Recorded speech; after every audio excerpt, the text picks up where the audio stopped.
বারবার কন্যা সন্তান হওয়ার কারণে দায়ী কে, মা নাকি বাবা?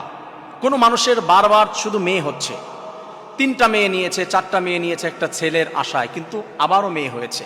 কারণ বারবার শুধু ছেলে হচ্ছে, উনি চাচ্ছেন যে আমার একটা মেয়ে হবে, বারবার শুধু ছেলেই হচ্ছে। এইটাকে কেন্দ্র করে আমার দেশের ভিতরে অনেক সময় দেখা যায় স্ত্রীকে ডিভোর্স পর্যন্ত দিয়ে যায় যে তোমার শুধু মেয়ে হয় কেন। হ্যাঁ, 100% আছে।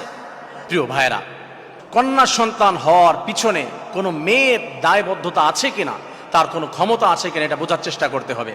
স্ত্রীর প্রতি জুলুম নির্যাতন করবেন, বারবার মেয়ে সন্তান হয় কেন? যদি আমি সায়েন্স থেকে বোঝাবো আপনাদেরকে, কোরআন থেকে আমি বোঝাবো। সায়েন্স কি বলেছে? আপনারা তো সায়েন্সের প্রতি অনেকটা দুর্বলতা অনেক সময়। সায়েন্স বলেছে, যারা মেডিকেল সায়েন্স নিয়ে পড়াশোনা করেছেন, আমি বায়োলজিতে পড়েছি, একটা মেয়ের সেক্সের মধ্যে কি থাকে, তার সিমেনের ভিতরে কি থাকে, তার ক্ষমতা কি, তার নাম হচ্ছে 2টা, এক্স এক্স। মেয়ের যে ডিম্বাণু তার মধ্যে থাকে এক্স এক্স, বোঝার চেষ্টা করতে হবে, 2টা এক্স। আর ছেলের কি থাকে? X Y, X Y. একটা মেয়ের তো শুধু এক্স, তার কোনো ওয়াই নাই, সে ছেলে এবং মেয়ে দুটাই দেওয়ার ক্ষমতা রাখে। এখন পুরুষটার ভিতরে আছে কি? X Y. কোনো পুরুষ থেকে যদি এক্স যায়, মেয়ের মিলবে কিসের সাথে? স্ত্রীর মিলবে, তার তো 2টাই এক্স, যে কোনো একটা এক্সের সাথে মিলবে, এটাও এক্স এটাও এক্স।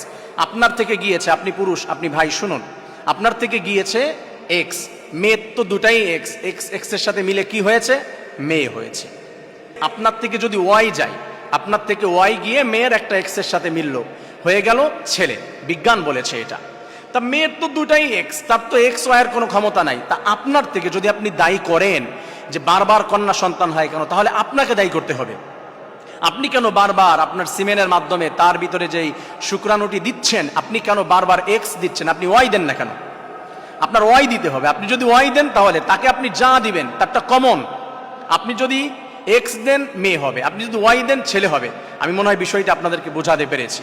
যদি কোনো মানুষকে দায়ী করা হয় যে বারবার কেন কন্যা সন্তান জন্ম দিচ্ছে, বারবার কেন ছেলে সন্তান জন্ম দিচ্ছে, দায়ী করলে পুরুষকে করা যেতে পারে। হ্যাঁ, আপনি পুরুষ বলবেন আমার দায়ী কেন, আমি কি কষ্ট, আমি কি ইচ্ছা করে দিতে পারি সেটা? আমার তো কোনো এখানে রাইটস নাই, কোনো অধিকার বা কোনো আমার ক্ষমতা নাই যে আমি তাকে এক্স বা ওয়াই দিব। যদি আপনার ক্ষমতা না থাকে, তাহলে মেয়েটার কিভাবে ক্ষমতা থাকলো? মেয়েটা কিভাবে বারবার মেয়ের সন্তান জন্ম দিচ্ছে? তার তো কোনো ক্ষমতাই নাই। তা আপনি তাকে দায়ী করছেন কেন? ফিরে আসুন। আসুন, কোরআনের ভিতর আল্লাহ তাআলা কি বলছেন। লিল্লাহি মুলকুস সামাওয়াতি ওয়াল আরদি ইয়াখলুকু মা ইয়াশা, সূরা সূরার শেষ অংশের দিকে আল্লাহ রাব্বুল আলামিন, হিফজুল কোরআন 25 নম্বর পারা 9 নম্বর পৃষ্ঠার মাঝের থেকে একটু নিচের দিকে আল্লাহ তাআলা আলোচনা করছেন। 7 নম্বর পৃষ্ঠা আল্লাহ তাআলা বলছেন লিল্লাহি মুলকুস সামাওয়াতি ওয়াল আরদি, আসমান জমিনের সবকিছুর মালিক শুধুমাত্র আল্লাহ তাআলা, তার জন্যই সবকিছু। ইয়াখলুকু মা ইয়াশা, সে যা ইচ্ছা তাই সৃষ্টি করেন।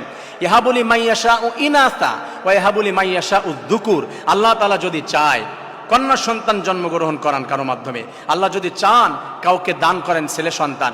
ইয়াহাবুলি মাইয়াশা ও ইনাসা ওয়া ইয়াহাবুলি মাইয়াশা উদ্দুকুর আও ইউযাউযুহুম যুকরানা ওয়া ইনাসা ওয়া ইয়াজআলু মাইয়াশা ওয়া আকিমা ইন্নাহু আলিমুন কদির। কাউকে চাইলে ছেলে দেয়, কাউকে চাইলে মেয়ে দেয়, কাউকে চাইলে ছেলে মেয়ে 2টাই দেয়, কাউকে চাইলে হিজলা দেয়, কাউকে চাইলে কিছুই দেয় না। এটা আল্লাহ তাআলার ক্ষমতা।